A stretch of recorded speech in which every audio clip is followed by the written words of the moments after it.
Pak Wali Kotanya juga belum mengetahui secara utuh ini yang sedang dia lakukan apa, lewati apa, lalu yang akan dilewati apa gitu kan. Karena tadi itu dia mesti orientasi 10 hari sebelum berangkat, kemudian di sana dia akan bertugas selama 40 hari.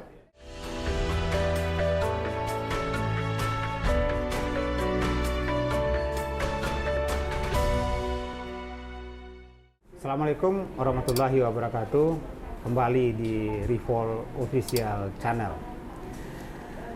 Sahabat Rivol, menarik di awal-awal bulan Mei ini kita membaca sebuah berita tentang pengumuman penyelenggara haji daerah sekitar tanggal 12 Mei 2022. Muncullah beberapa nama yang dinyatakan lulus seleksi dan kemudian menjadi anggota penyelenggara haji daerah. Dan salah satu nama di situ muncullah nama Henry Septa yang kita ketahui sebagai wali kota Padang. Nah, banyak komentar waktu itu muncul terkaitnya munculnya nama Henry Septa. Saya secara pribadi maupun kita diskusi kita di Rivol Institute, ya cerita-cerita itu lebih banyak sentilan kepada kehadiran Bapak Henry Septa sebagai anggota dari PHD. Ya biasalah, ini kan persoalan politik. Beliau tidak ada wakil sekarang, tidak ada sekda sekarang, lalu kemudian ternyata masih mau pergi haji. Nah, maka saya bilang ini hanya kepentingan canda-candaan politik saja. Tapi beberapa hari yang lalu muncul statement dari Bapak Adil Wahidi, asisten Ombudsman Sumatera Barat. Nah, saya jadi berpikir, kenapa kemudian Ombudsman ikut-ikutan juga nih ngomentarin Henry Septa. Maka pada hari ini kita hadirkan Bapak Adil Wahidi. Ya. Pak Adil, pertanyaan itu tadi tuh. Pertanyaan kenapa kemudian Ombudsman ikut-ikut juga nih ngomentarin tentang terpilihnya Henry Septa. Kalau para politisi ngomong wajar lah, kemudian dia mikir nyentil si Pak Wali Kota Padang ini, kenapa sih Wali Kota ikut juga berangkat haji? Kalau dari sisi Ombudsman-nya apa nih, Pak Edil? Ya, apa namanya? Kami sebetulnya juga hati-hati ya. Tidak artinya membatasi diri lah atau tidak mau masuk ke urusan politiknya. Urusan Pak Henry Septa masih sendiri. Kemudian bagaimana cara pengisian wakil, kenapa sekarang masih kosong, itu urusan partai politik lah, begitu ya. Kenapa sekdanya juga belum ada? Kenapa sekdanya belum ada gitu. Kalau sekda mungkin kami bisa ikut, karena ini jabatan ini jabatan. Sekda kan bukan jabatan politik ya. Dia jabatan eselon yang mestinya ya diisi untuk membantu kinerja pelayanan. Tapi yang jadi soal oleh kami itu adalah Pak Henry Septa ini kan selaku wali kota adalah pejabat pembina pelayanan publik dalam Undang-Undang 25 tentang pelayanan publik gitu kan. Undang-Undang 25 2009 tentang pelayanan publik. Tugasnya itu adalah melakukan monitoring, evaluasi terhadap kinerja pelayanan publik oleh OPD. Ya, jadi tugasnya berat lah gitu ya. Kalau kita sebut layanan publik ya lingkupnya banyak gitu kan. Mulai dari administrasi seperti capil, perizinan dan lain-lain. Jasa seperti kesehatan, kemudian pendidikan, barang publik ya jalan gitu kan, trotoar, jembatan itu ya, diawasi kinerja OPD itu oleh pejabat namanya pembina pelayanan publik yang dari wali kota sendiri gitu kan. Nah, di tengah itu dia tidak dibantu oleh wakil, yang wakilnya masih kosong gitu kan. Undang-undang Pemda menyebut wakil ini lebih fokus kepada pengawasan internal gitu. Jadi dua fungsi ini sekarang ada di Pak Henry Septa. Kemudian dia juga tidak punya sekda. Sekda juga sangat sentral lah ya. Pastilah. Sentral gitu. Jadi ditambah lagi PR-PR yang lain lah ya. Misalnya Ombudsman berikan rapor kuning terhadap Kota Padang karena tidak mencapai kualifikasi pemenuhan standar layanan publik 2021 kemarin. Kuning ya? Kuning, rapornya kuning begitu kan. Yang bagus tuh rapor kan hijau. Itu artinya kalau di sekolahan yang bagus itu hitam. Iya, hitam. Tapi kalau di kita ada simbolnya merah, itu pemenuhan standarnya di bawah 50 ke bawah gitu kan. Kuning 50 antara 50 dan 80, hijau 80 ke atas gitu kan.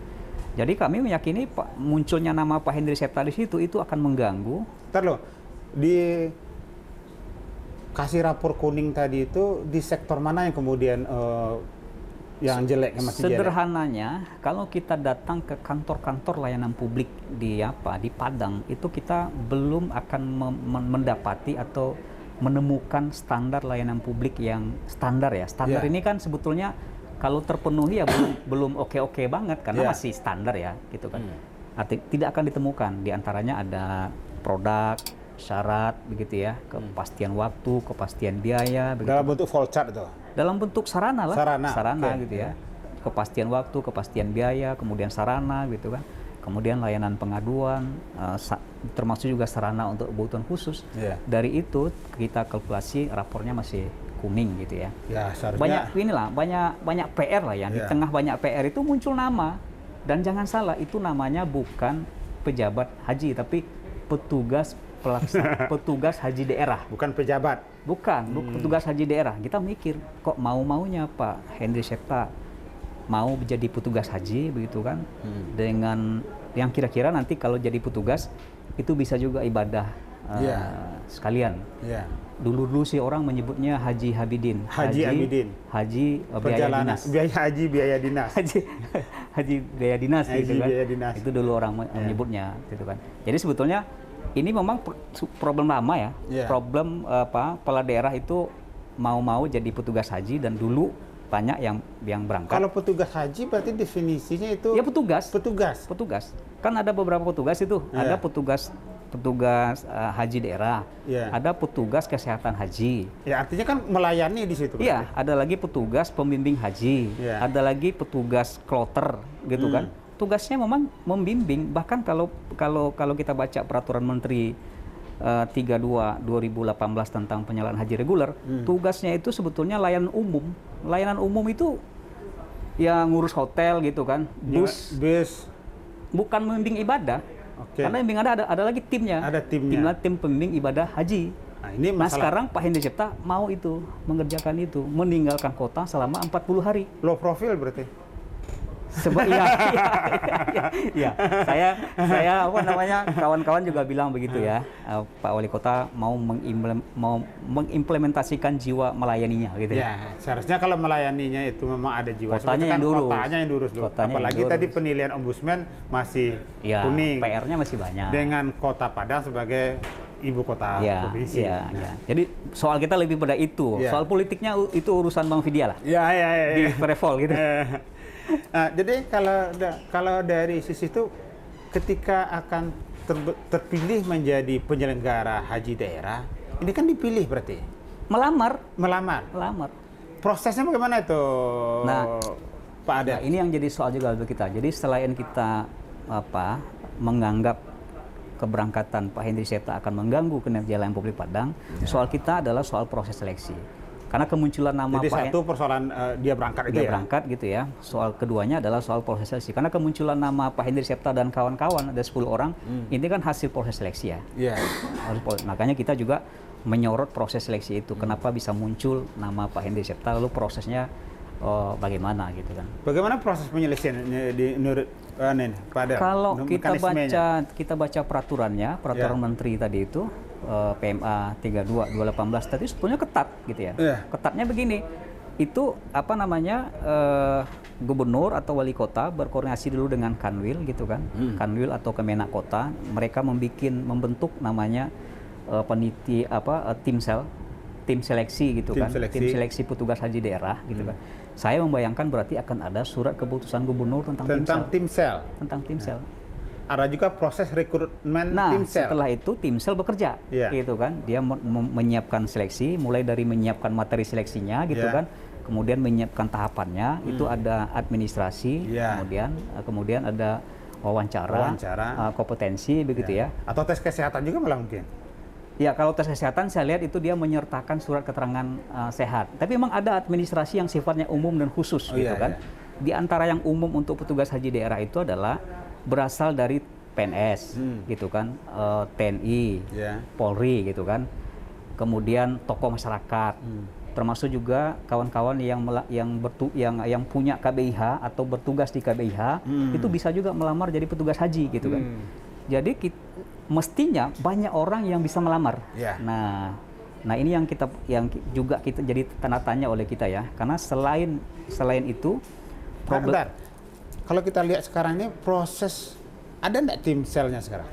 Nah itu yang belum kita tahu. Belum tahu. Karena yang bisa kita lacak itu sekarang hanya 2. Pertama ada pengumuman dari gubernur, ini loh calon petugas haji 20 orang, kemudian nama itu diserahkan ke Kanwil, lalu Kanwil melakukan seleksi. Kalau hanya itu dokumennya, maka dugaan kuat kita ya ini prosesnya ada yang menyimpang. Ada ya yang kalau tidak. Berarti yang kalau muncul itu nama 20, apakah yang 20 ini dalam ketentuan dia harus melamar, dia harus mendaftar?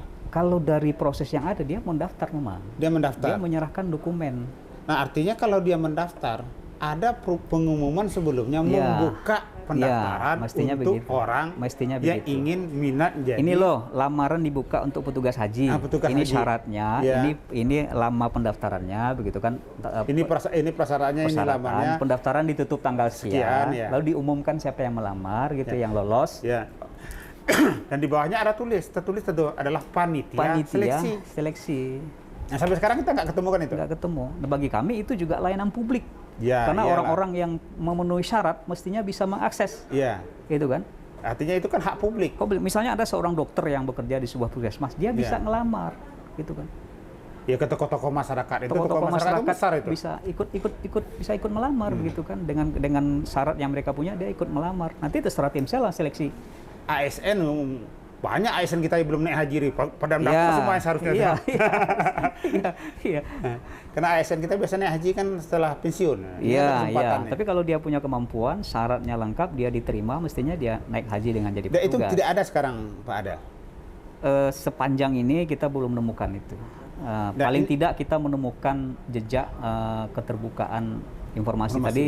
Karena peraturan menterinya pasal 32-nya menyebut tahapan seleksi itu bisa diakses oleh publik. Kalau seandainya kita anggap saja ini meskipun belum ada itu, proses tersebut tidak berjalan sebetulnya. Artinya ini kan pembentukan penyelenggara haji ini kan tiap tahun. Tiap tahun. Ya kalau sekarang tidak tahun karena masalah COVID. Nah sebelum-sebelumnya gimana Pak? Nah makanya orang bicara dulu-dulu ya, dulu-dulu sebelum peraturan menterinya. Makanya saya bilang peraturan menteri ini tahun 2018 kan, makanya kita bilang masalah ini sebetulnya masalah lama. Gitu kan. Dulu tuh kepala daerah itu berlomba-lomba lah, atau pejabat itu berlomba-lomba lah untuk jadi petugas haji. Makanya kalau orang bilang gimana cara naik haji yang paling cepat, caranya adalah menjadi petugas haji. Selain cepat, tidak masuk ke antrian haji, gratis juga. Gratis. Bahkan sebetulnya tidak hanya gratis, pulang tuh dapat fee, honor karena kamu tugas. Oh iya. Nah, kan. Tapi sebetulnya semakin ke sini sudah diperbaiki gitu kan. Tahun lalu itu ada beberapa kepala daerah, tidak hanya di Sumbar gitu kan, di tempat lain juga begitu, ingin jadi petugas haji tapi batal. Ada yang mundur karena memang dianggap tidak patut, tidak layak untuk ikut. Ada juga yang tidak mendapatkan izin dari kementerian begitu kan. Nah, semakin ke sini kan muncul cuma 1, 2 ini. Iya. Pak Henry Septa dan Pak Dani. Pak Dani, yang wakil wali kota Solo. Dua orang ini yang muncul begitu ya. Jadi sebetulnya ya nggak banyak lagi yang ingin masuk menjadi petugas haji ini, tinggal 2 itu lagi begitu ya. Tapi walaupun begitu kita lihat ya kalau dilihat dari persyaratan tadi ini, saya pikir Pak Henry Septa ini masuknya dari slot mana ini? PNS? Enggak. Polri? Enggak. Belum. TNI? Enggak, gitu kan. KBIH? Enggak, gitu kan. Dari mana? Tokoh masyarakat. Tokoh masyarakat. Iya. Lalu yang menentukan tokoh masyarakat seperti apa kan? Iya, kira-kira begitu. Jadi sebetulnya semakin ke sini itu sudah bisa diperbaiki gitu kan. Makanya tahun lalu kita apresiasi Mendagri itu ada membatalkan beberapa kepala daerah yang ingin jadi petugas haji. Ini pun menurut saya. Jadi ada kewenangan ya. Karena dia kan izin itu. Dia izin ke luar negeri. Kan mesti izin. Ya kalau izin semestinya kan sebelum dia mendaftar dia minta izin dulu. Contohnya saya pegawai negeri. Saya ingin mendaftar menjadi anggota anggota A gitu. Nah, izin itu kan harus keluar dari. Ya, tapi mungkin logikanya bukan begitu, dia pastiin dulu lulusnya, baru izinnya diurus gitu. Gitu kan. Berarti kan bisa jadi kalau dia nggak lulus nanti. Ya, masih ada yang lain yang akan naik kira-kira begitu. Makanya saya yakin ini nggak akan mudah begitu ya. Pak Henry Septa atau siapapun kepala daerah yang ingin menjadi petugas haji daerah, saya kira Mendagri pun akan akan mengasesmen, akan memberikan syarat yang juga ketat karena tadi itu dia meninggalkan pemerintahannya selama 40 hari untuk menjadi petugas haji. Contohnya sudah ada. Gitu ya. Tapi kalau kita lihat, saya sebetulnya kalau bicara dia meninggalkan tugas dia karena dia menyelenggarakan menjadi penyelenggara haji, ya kan ada birokrasi. Kalau birokrasinya sudah teratur dengan baik, mungkin bisa jalan mungkin Pak Adel. Tetapi yang kemudian yang jadi concern saya itu adalah menarik tadi itu adalah tugas dia di situ ternyata penyelenggara dan sifatnya teknis. Pelayanan umum. Artinya kan kalau mau pergi ke Madinah katanya, harus ada bis, dia yang menjamin bis itu sudah ada. Kalau ada keluhan dan semacam ya koordinasinya lewat petugas ini. Lewat petugas. Artinya dia pakai kokarde sendiri tuh. Iya, petugas. Kokarde sendiri sebagai petugas haji. Jadi makanya saya bilang itu secara teknis itu kayaknya bukan kualifikasinya Pak Wali Kota dengan latar belakang PKL itu. Apalagi dengan budaya kerja birokrasi kita yang terbiasa dilayani oleh daripada melayani gitu. Dilayani oleh staf-stafnya di sini. Kemudian tiba-tiba melayani. Ya. Nah, kalau pengalaman selama ini kan tidak pertama kali nih kepala daerah yang dulu banyak. Dulu cerita bapak-bapak kita, senior-senior kita dulu banyak. Haji biaya dinas ini banyak. Haji biaya dinas ini banyak. Artinya substansi dari keberadaan penyelenggara haji bahwa kerjanya adalah kita yang lebih kita sorot itu gitu ya. Mestinya pekerjaan yang teknis itu bisa dikerjakan orang lain gitu kan. Pak Henry Septa itu bisa mengerjakan pekerjaan lebih besar sebagai wali kota di Padang. Tapi poin kami lagi-lagi bukan hanya soal Henry Septanya ini, tapi juga soal proses seleksi yang dilakukan oleh gubernur dan Kemenak. Karena jangan salah, ada juga loh yang mengatakan bahwa yang lolos ini namanya itu saja. Ya saya lihat di sini memang dari nama gitu yang beredar tuh namanya itu saja. Nah, paling tidak saya bilang itu saja maksudnya ada di beberapa tim atau kepanitiaan pemerintah. Orang-orangnya ya. Nggak usah lah kita sebut namanya. Namanya siapa ya? Tapi yang bisa saya sebut misalnya ada juga tuh calon wakil wali kota yang jadi petugas haji itu. Calon wakil wali kota Padang. Jadi kalau misalnya proses politik ini jalan gitu ya, ini urusan Bang Eka dan kawan-kawan ini. Nggak serius satunya maju jadi wakil wali kota. Ya kalau proses berikutnya jalan lagi mereka lagi terpilih, terpilih jadi wakil, berarti wali kota kita sama wakil udah berangkat dong. Jadi makin kosong berarti. Makin kosong begitu kan. Tapi Pak Henry Septa memastikan yang bisa dipastikannya itu ini Sekda. Tapi proses penyeleksian ini di Sumbar berarti? Sumbar. Kanwil Kemenak. Kanwil di Kemenak berarti. Dan prosesnya itu tertutup? Mestinya terbuka. Kalau yang sekarang? Saya bilang sih semi terbuka.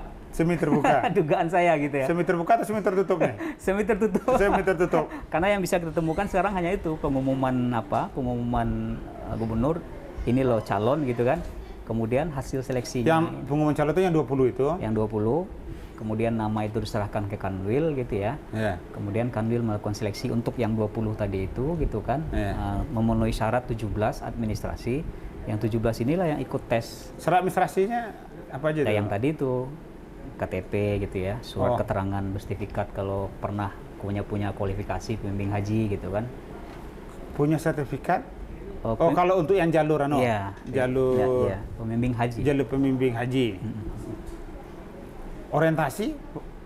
Orientasi paling lama di situ 10 hari di embarkasi. Sebelum berangkat, sebelum terpilih atau setelah terpilih? Setelah mereka dipilih, seharusnya kan 10 orang ini dalam waktu dekat ini mungkin dalam minggu ini mereka akan pelatihan orientasi di embarkasi haji, dan Pak Henry Septa dan kawan-kawan itu akan latihan bersama petugas yang lain. Bersama petugas kesehatan, perawat begitu kan. Petugas kloter. Oh, jadi Pak Henry Septa seharusnya minggu depan sudah nggak ada di kantor berarti? Ya seharusnya udah sudah izin untuk pelatihan 10 hari itu. Ribet kan? Sangat ribet sih itu. Udah tugasnya kemudian tidak kapasitas dia sebagai wali kota. Kemudian ternyata tidak hanya memakan waktu. Iya. Dan waktu dia menyelenggarakan, waktu dia bertugas 40 hari, Kemenak sudah confirm Pak Hendy Septa 40 hari. Tapi saya baca tadi Pak Hendy Septa mengatakan tidak selama itu. Itu juga kita, sepertinya Pak Hendy Septa juga belum mengetahui utuh apa dan yang sedang dilewati dan apa yang akan dilewatinya gitu kan. Yang akan dilewatinya itu pelatihan paling lama 10 hari, lalu dia di Mekah nanti 40 hari, itu Pak Haji Joben sudah bilang. Berarti 40 hari itu kan dari kloter pertama dia dulu berangkat. Musim haji lah. Artinya dia berangkat dari kloter pertama dan pulang di kloter terakhir. Tapi Kemenaknya udah confirm 40 hari. Ya artinya kan gitu tuh. Iya. Karena dia penyelenggara. Dia karena petugas kan. Dia bukan petugas. Kemudian dia berangkat dari kloter pertama. Kalau beliau pergi haji aja mungkin berangkat kloter pertama mungkin udah pulang karena kloter pertama cepat lagi pulangnya gitu. Berarti kan. dia berangkat di kloter pertama, pulangnya di kloter terakhir. Ya. Karena dia tentu saja melayani semua peserta kan jadi haji. Jadi petugas kan. Ditambah pula seminggu untuk orientasi. Jadi petugas. Nah, makanya saya heran tadi bacanya Pak Wali Kota, saya baca di media tadi, siapa bilang sepanjang itu? Kemenak yang bilang ya. Ya artinya memang dia tidak ya, beliau makanya tidak. Saya kalau saya baca juga kalau begini saya beranggapan Pak Wali Kotanya juga belum mengetahui secara utuh ini yang sedang dia lakukan apa, lewati apa, lalu yang akan dilewati apa gitu kan. Karena tadi itu dia mesti orientasi 10 hari sebelum berangkat, kemudian di sana dia akan bertugas selama 40 hari. Jangan-jangan beliau mikirnya itu sejenis petugas haji yang tugasnya balik sekali satu kloter yang memakan waktu 20 hari atau berapa hari. Enggak gitu. Enggak, karena kan petugas. Nah, dalam proses pendaftaran tadi itu artinya tidak ada juga hak publik untuk menyatakan keberatan terhadap 20 orang nama yang dikeluarkan. Ada. Kalau menurut saya sih ada ya. Ada ya, karena publik atau masyarakat boleh atau malah wajib sebetulnya berpartisipasi dalam hal seperti ini ya, untuk memberikan kesempatan kepada publik untuk ikut gitu ya. Entah ikut melamar atau ikut mengawasi. Karena tadi itu kan ada peruntukan ini. Saya yakin banyak orang yang memenuhi syarat gitu. Saya membayangkan kalau seleksinya dibuka sedemikian rupa itu akan banyak yang ikut dan akan terpilihlah mereka-mereka yang saya pikir ratusan yang akan daftar. Iya, akan terpilih mereka-mereka yang punya kapasitas, paling tidak ya bukan tadi itu, bukan itu ke itu tadi itu. Nah, kesalahannya sekarang di mana itu Pak Adel? Di sistemnya. Kalau sistemnya berarti di provinsinya berarti. Saya menduganya ya di implementasinya, karena aturannya ya sudah ketat, sudah lumayan ketat gitu. Bapak Hendy Septa kan nggak juga, kesalahannya bukan dia lulus, kesalahannya dia tidak menghitung kenapa dia ikut mendaftar. Lalu coba-coba ternyata lulus. Paling tinggi nilainya. Paling tinggi nilai. Artinya kesalahan di Pak Hendy Septa itu kan dia dia kebetulan tahu dia daftar. Iya. Dia hanya apa? Mana sih yang sebetulnya yang prioritas, itu sebetulnya problem. Nah, kalau di dianya mana yang kemudian jadi prioritas. Dia melamar dan dia lulus, dia nggak salah gitu. Nggak salah kan? Nggak salah.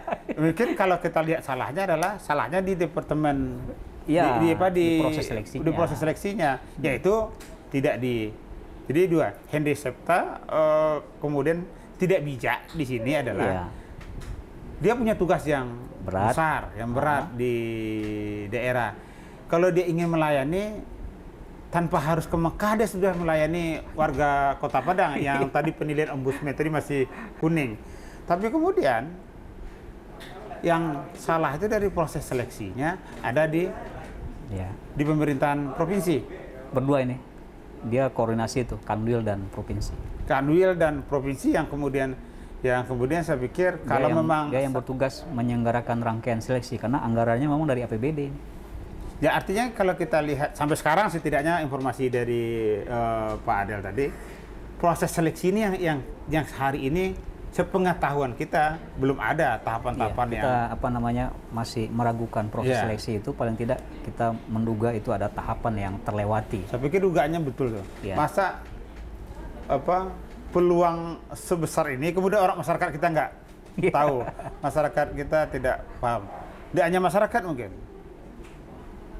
ASN, PNS juga nggak tahu. Kalau tahu saya pikir lomba-lomba yang ingin berangkat itu. Dokter yang hubungi saya, kalau saya tahu saya melamar itu. Iyalah. Jadi tugas kesehatan. Artinya di petugas kesehatan proses yang sama juga terjadi. Iya. Artinya proses yang tidak transparansi ini juga terjadi di proses rekrutan. Kalau yang lainnya kita belum tahu ya, karena kita belum fokus juga membicarakan itu. Tapi petugas haji ini kan ada beberapa. Yeah. Ada yang petugas haji daerah, ini yang kebetulan diikuti oleh Pak Hendri Septa. Ada lagi petugas kesehatan gitu kan. Yeah. Ada lagi petugas pembimbing ibadah haji. Ya itu. Kan ada kemungkinan juga jika di petugas haji daerah prosesnya begini itu mungkin saja bisa terjadi di pola yang sama PKH terjadi petugas di kesehatan daerah haji. Bisa jadi terjadi juga di situ. Bisa mungkin terjadi gitu. Artinya nggak semua dokter punya kesempatan untuk tahu tentang itu. Iya. Dan mungkin ini sudah terjadi. Ya ini kalau cerita-cerita dengan orang-orang terdahulu, senior-senior kita, memang ini penyakit lama ya. Penyakit lama gitu kan. Nah mestinya semakin lama kan semakin kesini harusnya kita perbaiki ya. Semakin baik. Paling tidak ya petugas haji daerah inilah gitu kan. Yang sekarang jadi soal, karena setiap tahun ini yang selalu jadi soal kan. Karena ada kemunculan kepala daerah selalu dalam petugas haji daerah itu. Ya. Kita tinggalkan ini sebagai sebuah kasus dulu. Kita bicara sedikit yang lebih substansi. Ini substansi juga misalnya. Iya. Tapi kenapa ini terjadi? Sebenarnya ada apa dengan pelayanan publik kita sehingga nih proses-proses seperti ini bisa terjadi? Ya. Kalau aturan sudah ada, kenapa masih terjadi hal-hal seperti ini? Seharusnya kan kalau jargon kita pelayanan publik, gitu, good and clean government, ini kan bahagian. Iya, iya, iya. Ada apa sebetulnya dengan birokrasi kita sebetulnya, Pak Adel? Ya, memang dari sisi organisasi gitu ya, budaya belum terbentuk gitu ya. Katakanlah budaya melayani tadi itu gitu kan. Kemudian dari sisi SDM dan segala macam gitu ya. Nah, karena struktur atau infrastruktur organisasi tidak berdiri sendiri, juga ada orang di dalamnya begitu ya. Nah ternyata orang SDM itu juga masih masalah begitu ya. Sehingga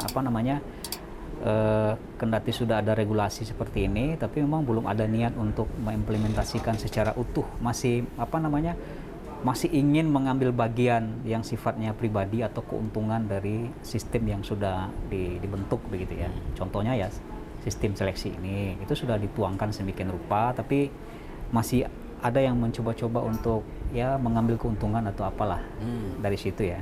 Jadi memang orientasi kita untuk melayani gitu ya, dan menerapkan prinsip-prinsip layanan publik, diantaranya ada akuntabilitas gitu kan, keterbukaan begitu ya, persamaan hak begitu ya, itu memang masih lip service lah di kita ya. Dan lagi pula kita bicara pelayanan publik ini kan baru kemarin-kemarin ini, karena dulu kita nggak begitu peduli. Malah urusan layanan publik ini belum urusan yang nomor satu dari dulu gitu kan. Baru sekarang nih orang bicara layanan publik, kemudian orang berani komplain gitu kan, berani lapor gitu kan ke ombudsman. Baru sekarang begitu kan, baru kemarin-kemarin begitu kan. Jadi memang kita masih masih menuju masih belum maju-maju banget kalau untuk urusan ini gitu ya. Seberapa banyak laporan kita kalau masalah pelayanan publik ini? Setiap tahun kita meningkat begitu ya. Yang setiap tahun kita meningkat. Di tahun-tahun awal saya 2013 cuma 100, sekarang sudah di angka 300-400 gitu ya.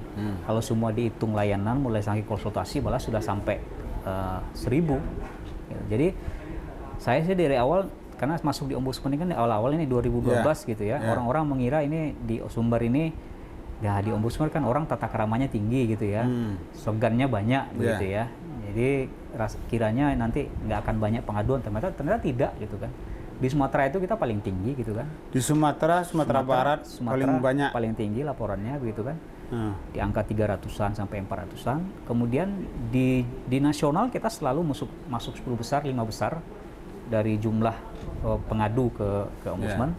Nah ini kan menandakan bahwa masyarakat juga semakin sadar bahwa mereka punya hak kan. Sehingga mereka kadang-kadang kan masyarakat menerima saja ini nasib buruk gitu kan. Ya ada dua lah itu kalau kita lihat dari sisi masyarakat muncul kesadaran. berarti juga alarm juga bagi pemerintah, bagi penyelenggara, bahwasanya selama ini mereka belum memprioritaskan kualitas layanan tadi itu gitu kan. Dan sebetulnya ini kan nih simbiosis mutualisme nih. Semakin banyak pengadunya sebetulnya semakin baik. Itu artinya semakin banyak lo orang memberitahu bahwa ada yang kurang di kita. Gitu ya. Makanya layanan publik ini mestinya bersamaan dengan kelolaan aduan gitu kan. Layanan dilakukan tapi pengaduan juga harus direspon karena pengaduan ini yang ikut balik menjadi perbaikan, buah perbaikan begitu ya. Jadi harusnya penyelenggara itu tidak merasa takut gitu ya, khawatir gitu ya kalau ada yang komplain gitu, karena kualitas penyelenggara ditentukan oleh kecepatan kita mengelola komplain. Gitu kan. Makanya sekarang di mana-mana kan orang buka pengaduan. Rumah makan Padang aja itu buka pengaduan. Ada kotak pengaduan. Ada kotaknya itu kan. Kalau Anda merasa puas, lama sampean ke orang gitu kan. Tapi kalau enggak lama, aja tahu ke kami gitu. Rumah makan aja sekarang udah kayak gitu kan. Apalagi ini penyelenggara layanan gitu kan. Secara prosedural sekarang kan sudah ada hampir semua OPD mungkin. Cuma ini masih kadang-kadang masih pemenuhan. Artinya saya bilang secara prosedural dia ada. Sudah ada. Ada ini. Sama dengan informasi publik lah. Ada. Tetapi kemudian secara kualitas layanan publik tidak dihitung dari apakah ada atau tidak layanan aduan gitu. Apa ada kota, ada WA, ada itu, ada Twitter, bukan itu gitu kan. Kualitas layanannya ditentukan oleh seberapa sanggup kita mengelola aduan itu gitu kan. Kalau cuma ditampung saja gitu kan, dimasukin kota aduan lalu nggak dilihat-lihat, nggak dibuka-buka dalam 1 bulan, ya nggak ada gunanya juga gitu kan. Tapi kalau dikelola gitu kan, apalagi nanti penggunanya mendapatkan respon kan, sekali-sekali kan kita mau juga tiba-tiba dapat SMS di rumah kan, Pak, pengaduan Bapak tadi sudah kami periksa gitu kan, ternyata kami yang keliru. Dan karena itu sudah kami perbaiki, Bapak boleh datang lagi gitu kan. Nah, sistemnya akan kami kan sesekali kita pengen itu. Nah, kualitasnya justru ditentukan oleh umpan balik itu. Dan itu yang masih rendah. Nah, itu yang masih kalau kotak pengaduannya banyak gitu ya. Pergi aja lah ke Samsat, banyak tuh nomor segala macam gitu. Tapi jadi, apakah aduan itu dikelola lalu kemudian dia menjadi masukan untuk perbaikan gitu ya? Itu belum gitu ya. Kita belum ketemu tuh data-data statistik aduan tahun berapa, dalam sebulan berapa, setahun berapa di sebuah unit penyelenggara. Lalu ini loh yang kami lakukan. Belum ada sama sekali. Kalau belum ada, saya menemukan beberapa. Misalnya di Dukcapil Padang Pariaman itu kita akan menemukan data-data jumlah aduan mereka yang mereka kelola dan tindak lanjut yang mereka lakukan gitu ya. Jadi layanan publiknya bagus, tapi aduannya juga banyak. Artinya tidak menandakan bahwa pengaduan itu membuat layanan publik buruk. Nah, bukan begitu kan. Iya, ada kecenderungan pelayanan birokrasi kita sekarang lebih banyak pada formalitas. Bahwasanya sudah ada ada layanan pengaduan, ada. Sudah ada keterbukaan informasi, sudah. Ini kita sudah daring malah. Nah, tetapi kemudian bagaimana itu dilaksanakan? Bagaimana itu ditindaklanjuti? Itu kan berkaitan dengan kognitif, dengan pemahaman, dengan kesadaran bahwa ini ada untuk menunjukkan salah satu bentuk dari pelaksanaan pelayanan yang juga diberikan oleh pemerintahan, oleh lembaga pelayan. Nah, ini yang saya pikir belum muncul. Karena mungkin dia ngitungnya secara statistik juga untuk menceklis ini sudah ada, ini sudah ada. Bukan ini sudah berjalan optimal. Ya, makanya sebetulnya penilaian yang ada rapor kuning, merah, hijau oleh kami itu sebetulnya penilaiannya masih standar. Judulnya tuh penilaian pemenuhan standar layanan publik oleh pemerintah daerah. Standar gitu. Yang kami lihat itu tangible sekali. Ada atau tidak ada. Kenapa? Kita belum masuk kepada kualitas. Jangankan kita masuk kepada kualitas gitu ya. Bagaimana layanan publik itu disampaikan, delivery-nya begitu. Lalu bagaimana umpan balik oleh masyarakat, puas atau tidak puas, senang atau tidak senang gitu ya. Jangankan itu gitu ya. Untuk yang standar ini belum ada ini. Hanya 2 ini kabupaten kota yang pemenuhan standarnya di atas 80 atau di Sumatera rapornya hijau. Dan Masraya dan Kota Payakumbuh. Sisanya hijau kuning, itu artinya kalau kita datang ke kantor mereka gitu kan, nggak bakal nggak ketemu syaratnya apa, Mungkin juga nggak ketemu ruang tunggunya di mana. Yang merah masih ada kita? Masih ada. Cari yang merah? Masih ada. Berarti kan relatif nggak ada sama sekali berarti? Ya kalau paling tidak kalau yang merah itu kita akan ketemu ruang tunggu ada gitu kan. Loket ada, minimal meja gitu kan. Terus toilet ada ya. Yang lainnya nggak ada. Di mana itu? Apakah saya jadi nggak habis pikir. Itu biasa kan materi-materi si kepala daerah ketika berkampanye itu. Iya, benar. Apa sebenarnya itu dari penilaian dari ombudsman? Kenapa ini masih? Ya tadi itu ya, memang kepala daerah ini belum punya komitmen ke arah itu. Kalau saya lihat kuncinya di komitmen ya, komitmen, pengetahuan ya, knowledge terhadap itu gitu ya, sehingga dia punya fokus ke itu gitu ya. Ombudsman sendiri pernah melakukan pemahaman tentang itu dengan kepala daerah? Sering lah ya. Ya misalnya inilah seperti saya bilang tadi lah, kan layanan publik ini 3 administrasi gitu. Untuk ngecek administrasi ini cek aja capilnya gitu kan, karena itu dokumen yang paling sering dikeluarkan gitu, atau perizinannya gitu kan, itu aja lihat gitu kan. Nah kadang-kadang kan kepala daerah mikirnya sederhananya mestinya kan dia mesti perbaiki capil. Kalau dia mau berpikir politis gitu ya. Kenapa perbaiki capil? Karena di capil ini orang berkunjung ternyata 300 orang per hari. Penggunaan lain 300 orang. Kalau orang ini puas, 300 orang lah per hari orang yang akan memuji kepala daerahnya. Tapi kalau 300 orang ini justru muak gitu kan, lalu ngoceh-ngoceh di media sosial, ya 300 orang pula sehari yang protes terhadap kepala daerahnya gitu ya. Jadi mestinya punya orientasi terhadap perbaikan layanan publik yang sifatnya administrasi, jasa, dan barang tadi itu. Bahkan itu bisa membuat orang 2 kali periode jadi kepala daerah loh gitu kan.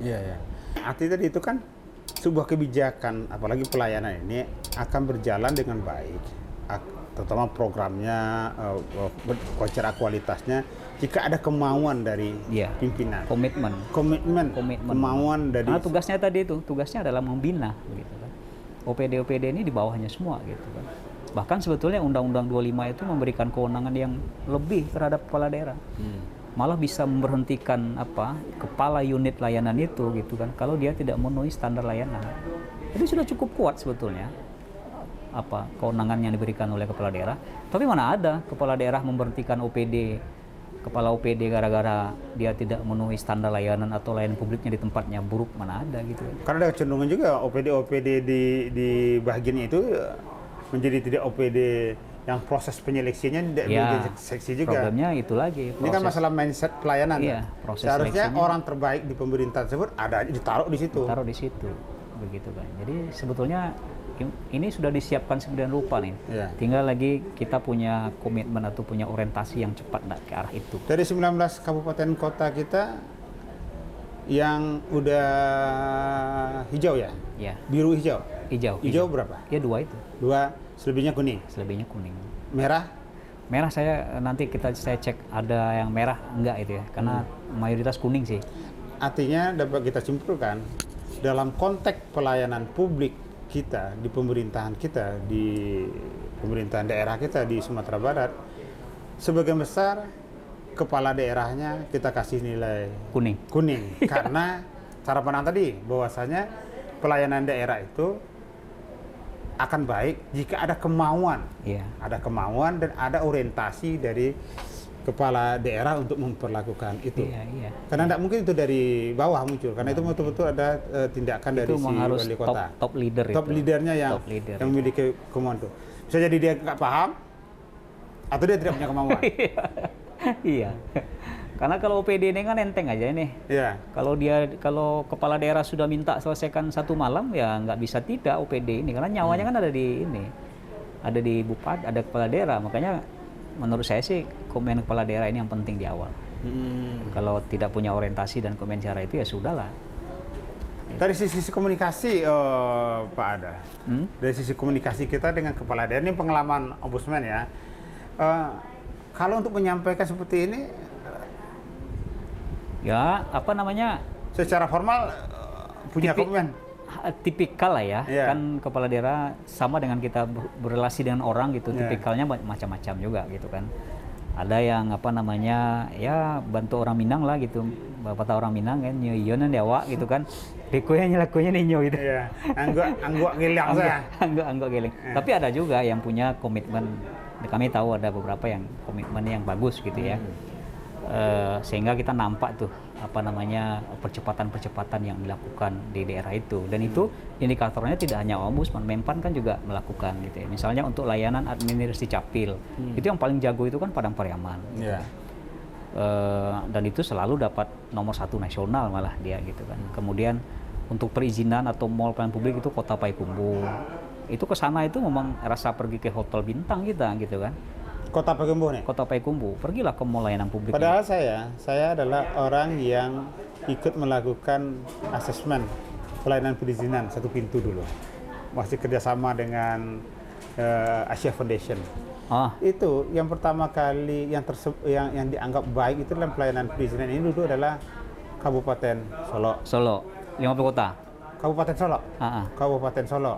Bahkan pelayanan publik kita untuk pelayanan perizinan satu pintu itu Kabupaten Solo itu termasuk kabupaten pertama di Indonesia.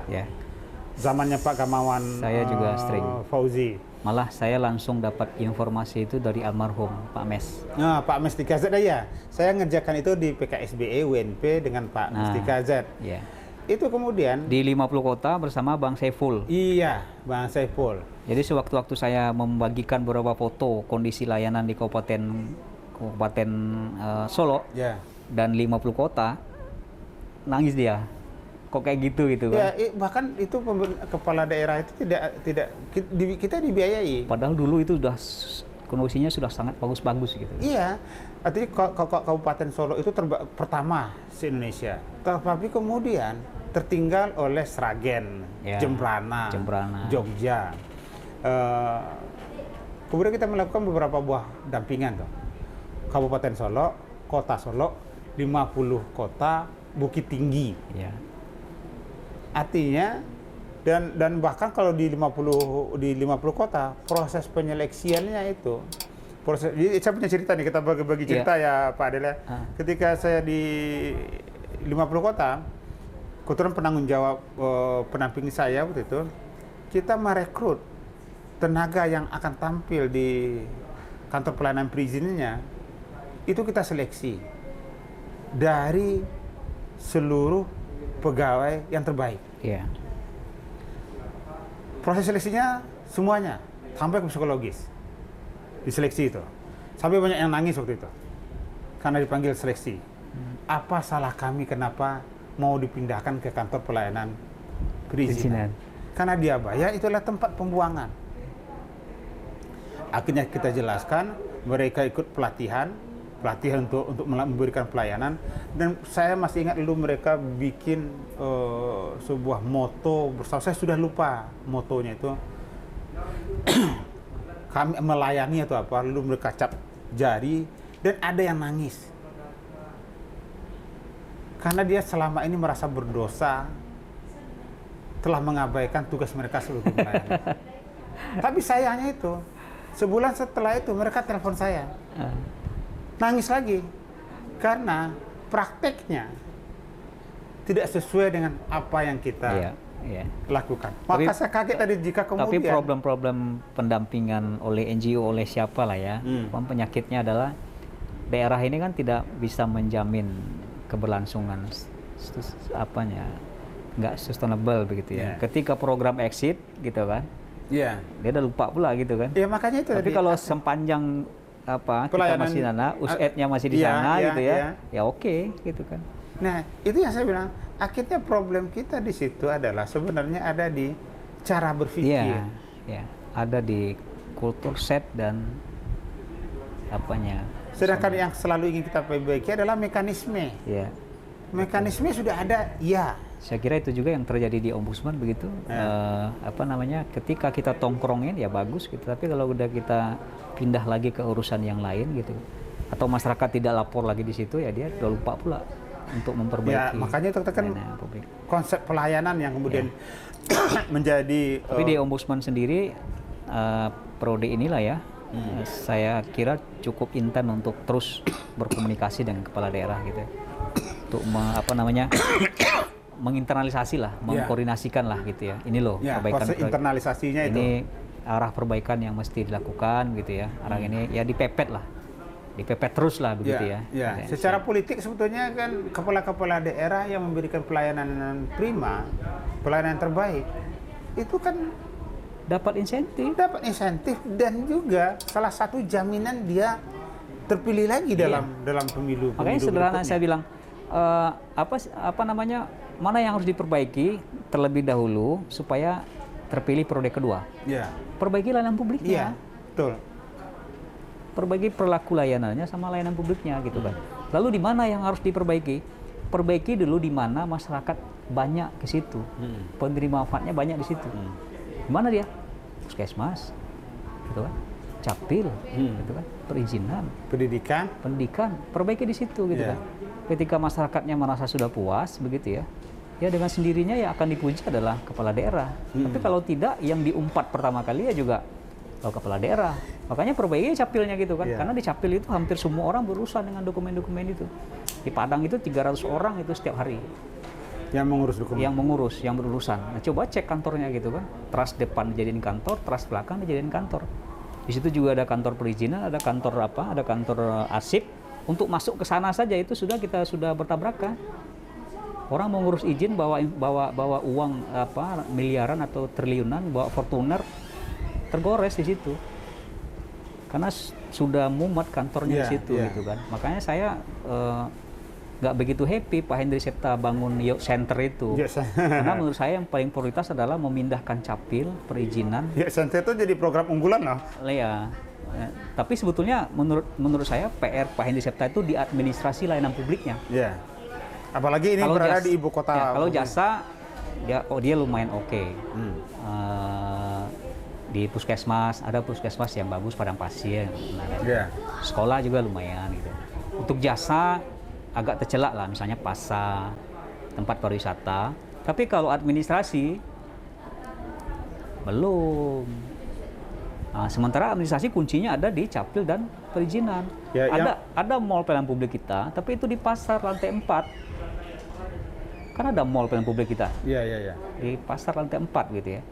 Saya membayangkan dulu ya, malah sebetulnya ada surat dari Ombudsman dulu untuk memindahkan kantor capil itu. Ada juga surat dari DPR RI itu, karena kita sama-sama sidak waktu itu gitu kan. Dan hasil sidak ke capil itu kita keluarkan surat gitu untuk segera memperbaiki layanan dengan cara memindahkan kantor. Dan memang dalam bayangan saya itu akan dipindahkan ke Bagindo Aziz Can. Tapi justru dalam pikirannya Pak Henry Septa adalah Youth Center gitu kan. Padahal yang dibutuhkan adalah perbaikan administrasi layanan publik di Padang.